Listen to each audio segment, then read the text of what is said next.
welcome back to my backyard. I'm Liz with Austin Edible Gardens, and it's the end of July. The garden is looking pretty hot, and most everything that we planted in March, April, and May is just done producing. So it is time for a garden cleanup. I'm gonna replant a few things, so I wanted to show you how I do that. I'm going to explain what I have growing in the 3 raised beds, and then I will show you how I remove a lot of the spent plants, and then what I'm going to plant afterwards to get us through until September, October, when the temperatures get cool again. So in this bed I have some squash, cucumbers, some beans, that were planted in late April. We have harvested them. We've had a lot of rounds of zucchini and more cucumber than we knew what to do with.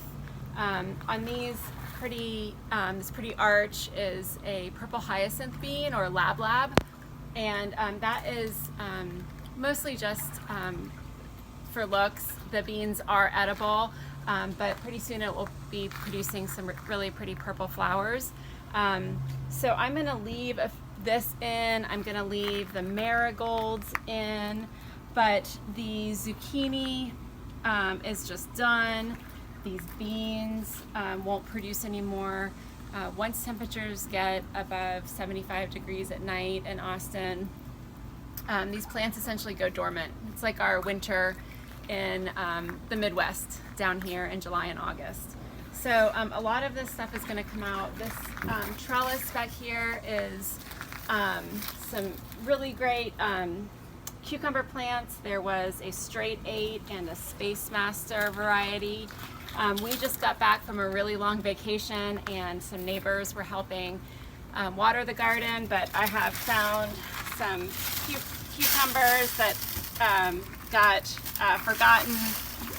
The cucumbers that were producing are they're not able to produce great fruit. So this is all ready to come out.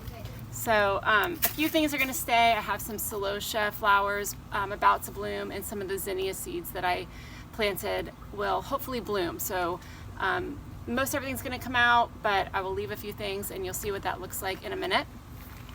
In this bed, this is a really great heat-loving bed.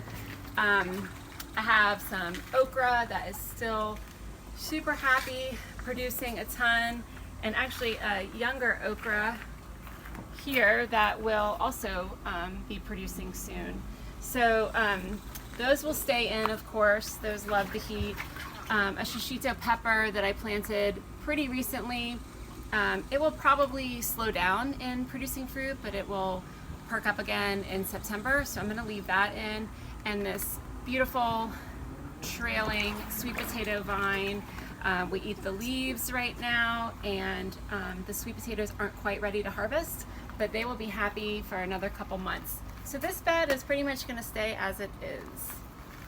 So this was the tomato bed. It had some ground cherries in the middle here, and those were harvested a while ago. The Cherokee purple heirloom tomato over here still was producing some fruit until recently, and then the sun gold, you can see, still has some fruit on it, and this is about the last of the fruit for the summer. So I'll harvest the rest of this, and then you can see there's a little bit of green fruit and some flowers up top. I'm not going to let those go to fruit. It's so hot, the flowers won't be producing any more fruit. So the tomatoes are essentially done in my mind. So those are going to come out. The ground cherries are already gone. And you'll see me clean this up, and I'm going to put a ground cover in this bed for the next couple months.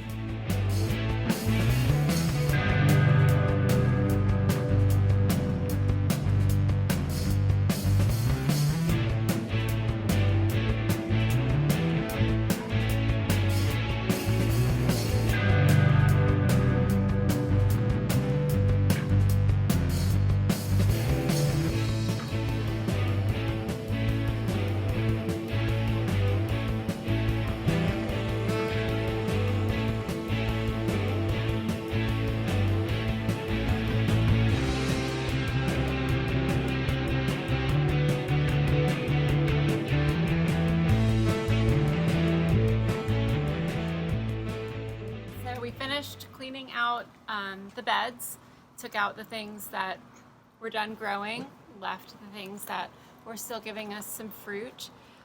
So I'll show you what the beds look like now. I found some zinnia flowers and even some smaller zinnias that I planted about 4 weeks ago. And so hopefully now that there's more sunlight getting in this bed, they will bloom. This is a celosia flower, and same thing, hopefully this will put off some nice blooms. And we left the lab bean growing up the arch and the marigold.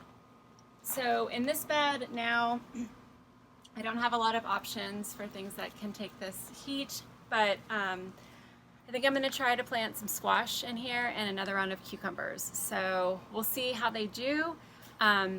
Normally I just would leave the beds as is and take a rest for summer, but I have irrigation going into all the beds, and so I figure if I'm going to be watering one bed, I will go ahead and plant all 3 of them. So in this bed I'm going to plant a tachume squash, a couple varieties of cucumber. These seeds are from Baker Creek in Missouri. They're a really great seed company. I think I'll try another variety of zucchini also. So that's going to go in here. We'll see how that does in a couple months. This bed I didn't really do anything to. It's quite happy with the okra and the sweet potato. And the tomato and ground cherry bed is now completely clean. It needs some more compost. Ideally this soil and compost blend would come all the way to the top. But this is how much the soil has settled in the past year and a half. I don't have compost now, and I actually want to refresh it with compost in September. So my plan for this bed is to plant a cover crop of buckwheat, and this will add some phosphorus and some essential minerals to the soil. It's not going to produce, I'm not going to grow it to produce a crop. I'm actually going to cut it down when it starts to flower and let it act as a green manure on top of the soil. So in the end of September, I'll till it in and I will be ready to plant a cool season crop. So buckwheat in this long bed here. This is a African blue basil on each corner of the bed, and that attracts pollinators, so I'm going to leave that in to continue blooming. So I'm going to get to planting, and we'll check back in a month or 2 and see how the late summer garden fared. Thanks, y'all. Bye.